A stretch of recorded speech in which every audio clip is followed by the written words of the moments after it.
तो सांग मैंने देखिपे परिष्कार भाव में बात्यार झलक टी आसला।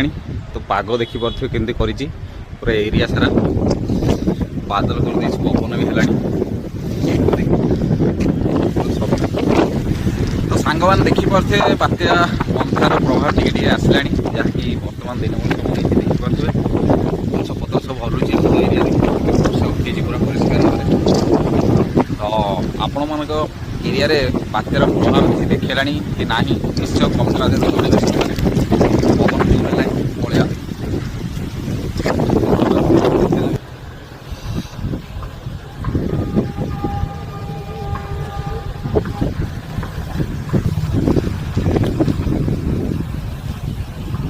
सांग मैंने बात्या मंथा पाखे आसूँ तो आपण मैंने निहाती सतर्क रुहतु सचेतन होकर रुहतु। आजा आजा जिनस दरकार अच्छी बात्या घरे आवेलेबल करके भल जय जगन्नाथ।